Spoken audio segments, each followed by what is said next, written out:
Hey, what's going on, everyone? Welcome to another episode of the FJT 5. That's the Financial Juneteenth 5, where I cover the five most important articles related to Black wealth today. First on my list, let me see here. Let me pull up my screen. Yeah, so first on my list is yes, the US has a racial tech gap problem, Deutsche Bank says. So this is a study talking about the digital divide and how it's getting bigger and bigger. This article talks about that if it doesn't close, if in one generation, what's going to happen is the gap's going to be too big in terms of people with access to technology and those without access to technology. That's going to be just too hard to overcome. It says here the staggering divide in numbers we found was when it came to race, especially in urban areas with Black and Hispanic communities, 10 years behind the white community for the last 20 years. So this is a very interesting article talking about trends and like little things like, well, not little, but things like education and who has access to technology, those types of things, how over generations things continue to expand and expand. That was on marketplace.org. I recommend that you check that article out. The next one is about this is actually the headline today. This is about homeowners and Black HOA, or excuse me, HOA associations, how historically they have kept Black people out of the neighborhood. So there's a lot of talk about redlining, and there was a great book by something Rothstein about the color of law that actually talks about redlining. But this article from Business Insider goes deep into how HOAs with racist deeds and covenants use those to bar Black buyers from purchasing homes. It says today HOAs are majority white and Asian, and Black homeowners say they experience targeted discrimination and harassment by their HOAs.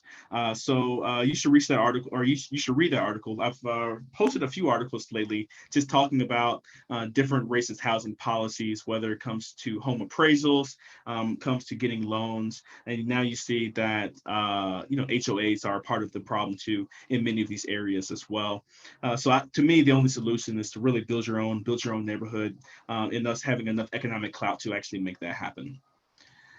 The third article that I want to discuss today is IBM establishes first quantum education fund in a research initiative for historically Black colleges and universities. So with this article, IBM is announcing its first education and research fund, quantum education and research fund, and it includes 12 HBCUs, or excuse me, 13. So Howard University is the lead. Howard, of course, has been getting a lot of corporate dollars lately. So I'm thinking about this from IBM. I'm also thinking about Mackenzie Scott Bezos, Jeff Bezos' ex-wife, who donated millions and millions of dollars to Howard as well. But the center will offer access to quantum computers as well as collaboration on academic, education, and community outreach programs. That's great news in terms of, I like the way that it kind of contrasts. Hopefully, it won't happen, very long, but contrast this racial tech gap. But this is, as you guys know or may not know, quantum computers is, I guess, the next level of computing. So they hope that could do, increase computing power by, many magnitudes greater than what we currently have by the integrated circuit. So please make sure you check this article out on AI Authority. I found that to be very interesting. The next article is John Deere creates minority coalition and responds to Black Farmers Association's allegations. Of course, Black farmers feel like they're being discriminated against by John Deere, and just, in agricultural in general. So, we always talk about being free as a community, but, the challenge is, if we're free, how are we going to actually grow our own food, that type of thing. And that's why, Black farmers are so critically important. So right here it says, last week you heard about the call for a boycott by the National Black Farmers Association. In the past 6 years, John Deere has supported the National Black Farmers Association through financial sponsorship, equipment donation, and participation in the 2019 annual conference. So basically, blah, blah, blah. We're John Deere. We invested in you guys, but now they're talking about significant more investments. So we invest resources to eliminate systematic barriers, that type of thing. So basically, to me, this sounds like, I don't want to call it hush money, but maybe it is a little bit of hush money. But whatever, is going to keep the Black Farmers Association alive and thriving. But this is definitely an article to read in terms of, what their minority coalition looks like to respond to like these allegations. The next article is from hotelbusiness.com. NABHOOD, which is the main hotel organization for Black folk in the United States, they have a study that tackles diversity. Yeah, so basically, it says, while African American employees are prevalent on the front lines of the hotel industry, there are very few in the executive ranks. So you can name pretty much any industry, and you'll see this, similar type of trend.